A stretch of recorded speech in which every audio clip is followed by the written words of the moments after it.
The Evening Standard reporting the sources say that the Manchester suicide bomber, 22-year-old Salman Abedi, was in fact known to security services, but authorities believe that he did not pose an imminent threat.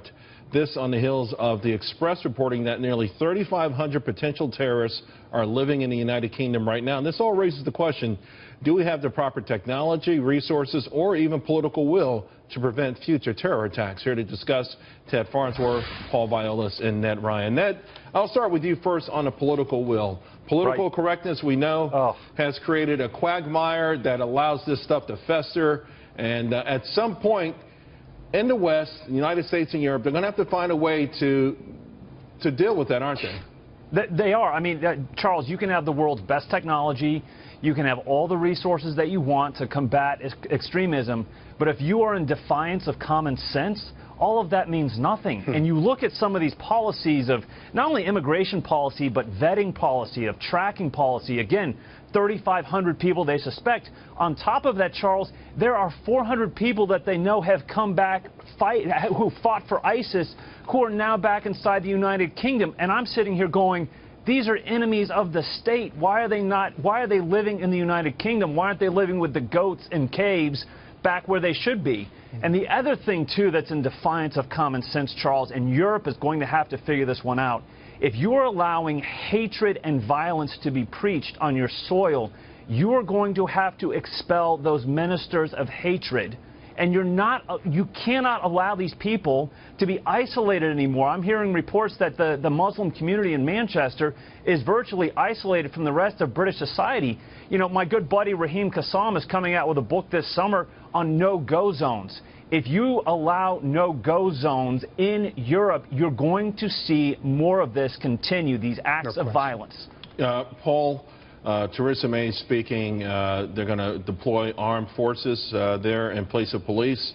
And of course, many wonder, you know, it's always after the fact that they get aggressive like this and they arm up and they start to, you know, why not unleash the policing power that we have already? Why not unleash the military-like power that we have already in a real offensive effort to eradicate threats that are known in Western countries, America as well as around Europe? Well, why she's doing that right now, Charles, is because obviously they know more than what they're telling us with respect to the depth of their investigation and the number of people that they suspect being involved.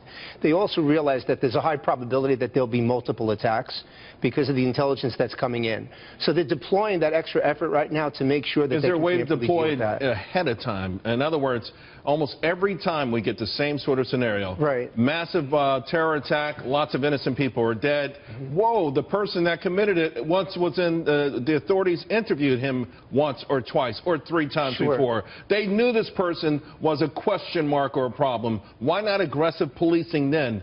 Bottom line, Charles, it's a business decision. Are we willing to spend the money from either tax dollars or corporate dollars to up the ante and hire more bodies? There are only, and it could be England, it could be the FBI. We only have so many people, but there are a lot more people we need to watch than people we have to watch them. So that's why we need to start marrying more technology. Well, let's speak to the man with the technology, Ted Farnsworth. Ted, you and I spoke on the phone. How was that, Ted? That was a good line. It was a good segue. It's a good segue. Okay, and you talked about a myriad of things that could help out and ultimately maybe even a playing field, from the data collection to artificial intelligence, facial recognition. Explain it for us. Look, one of the things that we have is a new technology, facial recognition, which I think you're going to see more and more used in the technology space. Also artificial intelligence.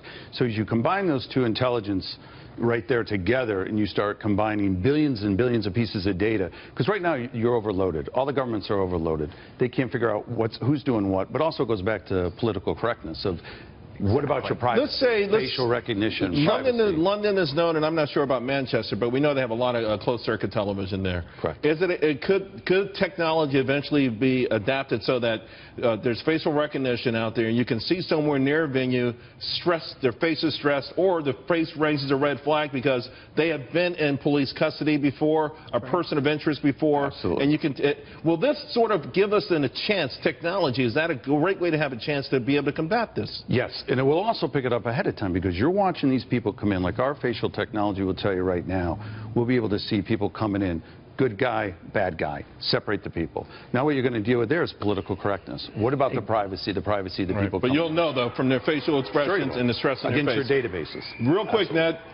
No, I was just going to say, Charles, this again comes down to there's amazing technology out there. There are amazing resources. It comes down to political will, and are people willing to make hard decisions that in the short term, you know, they're going to get political blowback on, but in the long term are the right decisions to make. That's what it ultimately comes down to. It's time to save people's lives. I think that might be the ultimate decider there. Guys, thank you all very much. Appreciate it.